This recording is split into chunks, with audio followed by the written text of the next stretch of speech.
This is Democracy Now!, democracynow.org, The War and Peace Report. I'm Amy Goodman. And I'm Juan Gonzalez. Welcome to all of our listeners and viewers around the country and around the world. President Trump is back in the United States and set to meet with lawmakers today after his joint summit with Russian President Vladimir Putin in Helsinki. During a joint press conference Monday, Trump stood next to Putin as he lashed out at his own intelligence agencies over the investigation of alleged Russian interference in the 2016 election. I think that the probe is a disaster for our country. I think it's kept us apart. It's kept us separated. There was no collusion at all. Everybody knows it. People are being brought out to the fore. So far that I know, virtually none of it related to the campaign, and they're going to have to try really hard to find somebody that did relate to the campaign. That was a clean campaign. I beat Hillary Clinton easily, and frankly, we beat her, and I'm not even saying from the standpoint we won that race, and it's a shame that there can even be a little bit of a cloud over it. People know that, people understand it, but the main thing, and we discussed this also, zero collusion, and it has had a negative impact upon the relationship of the two largest nuclear powers in the world. We have 90% of nuclear power between the two countries. It's ridiculous. President Trump's remarks drew bipartisan outrage, with Senate Armed Services Committee Chair John McCain calling them, quote, one of the most disgraceful performances by an American president in memory, and former CIA Director John Brennan tweeting that they exceeded, quote, the threshold of high crimes and misdemeanors. It was nothing short of treasonous. Trump's own Director of National Intelligence, Dan Coats, said in a statement that was reportedly not cleared by the White House, quote, we have been clear in our assessments of Russian meddling in the 2016 election and their ongoing pervasive efforts to undermine our democracy, and we will continue to provide unvarnished and objective intelligence in support of our national security. Even Fox News joined in the chorus of criticism, with Neil Cavuto of Fox Business calling Trump's comments, quote, disgusting, and Fox News anchor Brett Baier calling it surreal. President Trump later defended his remarks, tweeting, I have great confidence in my intelligence people. However, I recognize that in order to build a brighter future, we cannot exclusively focus on the past. As the world's two largest nuclear powers, we must get along. Meanwhile, Putin acknowledged he'd wanted Trump to win the 2016 election, but reiterated his denial of meddling. It is obvious to everyone that our bilateral relations are going through a difficult period. But these difficulties and tense atmosphere have no objective grounds. The Cold War is long over. Before Monday's news conference began, one of the reporters in the room was forcibly removed. Sam Husseini was credentialed to cover the summit for The Nation magazine. Earlier in the day, he tweeted, the issue isn't Trump, the issue isn't Putin, the issue is the issues, nuclear threats, Syria, etc. Before Trump and Putin spoke at the news conference, video shows Husseini holding a piece of paper that read, Nuclear Weapon Ban Treaty. A security official aggressively tries to take the sign from him. Sam Husseini can be heard saying he's looking for his glasses, which were knocked off his face before guards dragged him out. Listen carefully. This issue, I don't. He is straight to get right. This is the Nation. Sam Husseini. Sam Husseini. Sam Husseini, the Communications Director. I'm being open. Oh my God! What? You're grabbing me for what? I'm telling you what I'm doing. I'm being totally open. What the hell? Guys. Yes, I'm here. Come to me. For more on this and the outcome of the U.S.-Russia summit, we're going directly to Helsinki to speak with Sam Husseini. He's just outside the palace where he was removed on Monday. Again, contributing writer to The Nation magazine, senior analyst with the Institute for Public Accuracy.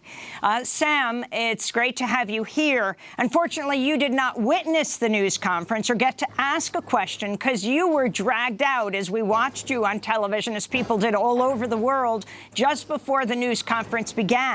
Can you tell us what happened?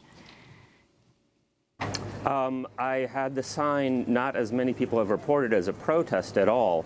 I had the sign as an attempt to grab the attention of one of either Trump or Putin to get them to ask me, to get them to allow me to ask a question about nuclear policy. They postured themselves in the news conference, which I was able later to hear. I wasn't able to hear it when I was being detained.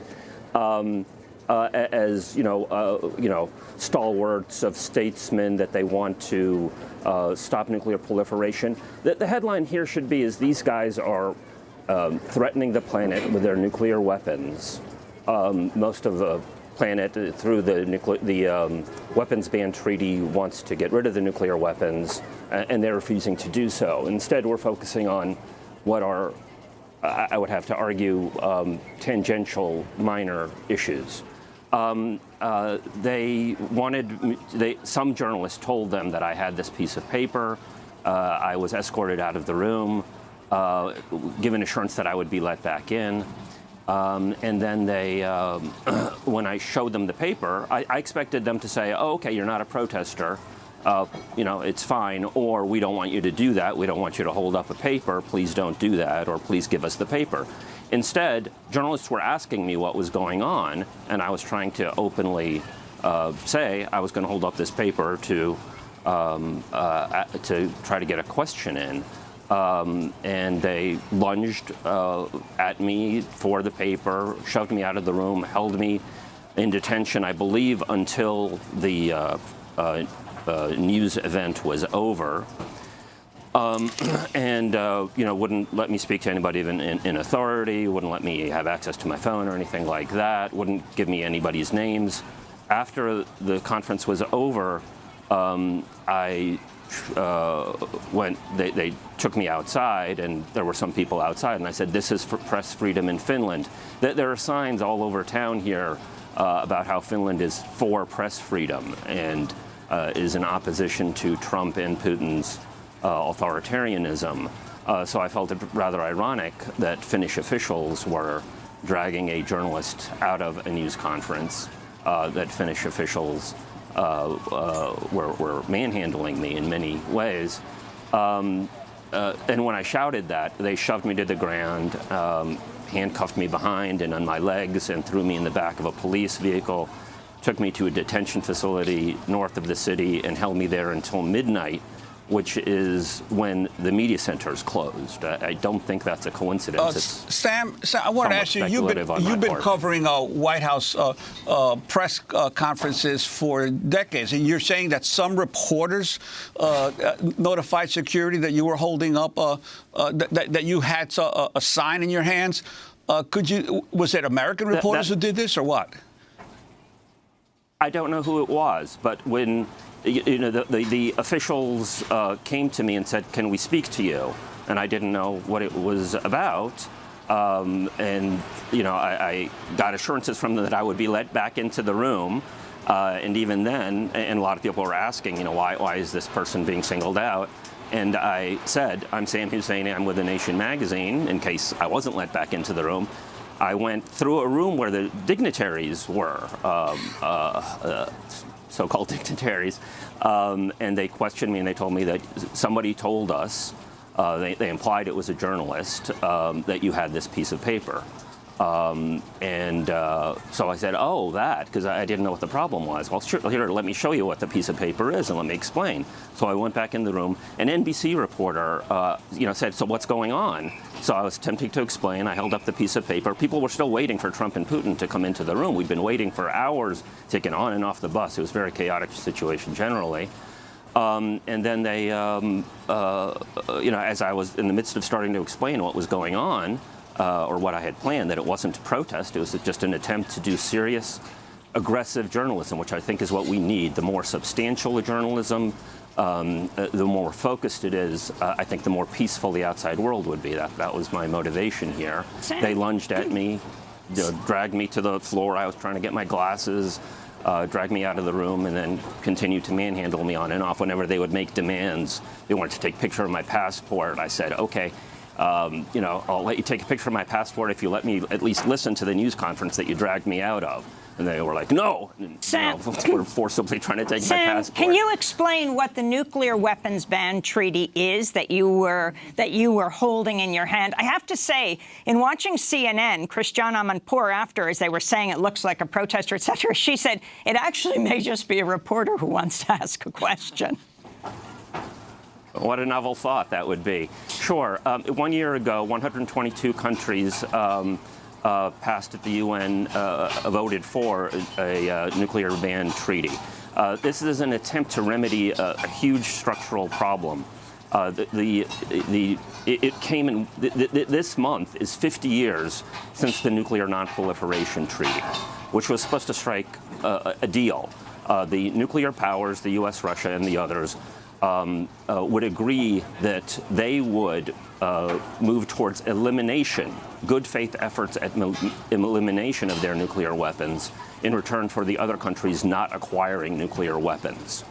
The U.S. has totally reneged on that. So after this has become evident, some countries moved to this nuclear ban treaty. The group behind it, ICANN, won the Nobel Peace Prize last year. This has gotten ridiculously little coverage, ridiculously little understanding in the U.S. and elsewhere. And that was what I was highlighting, that these men who would go on in the news conferences to talk about proliferation and about how responsible they are. Proliferation, non-proliferation is an Orwellianism in a sense, because what it's saying is we get to have our nukes and nobody else does. We maintain the monopoly of violence in the world. We will threaten the world for our geostrategic interests. That's fundamentally what's going on here. They can scream at each other, the U.S. establishment and the Russian establishment, just as the Democratic establishment and the Republican establishment scream at each other.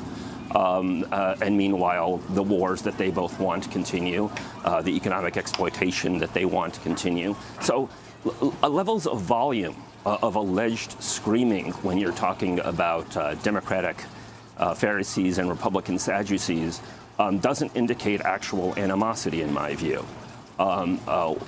It's a way of drowning out some people who might be attempting to divine a measure of truth and freedom in our current circumstance. Sam Husseini speaking to us from Helsinki, contributing writer to The Nation magazine, senior analyst with the Institute for Public Accuracy.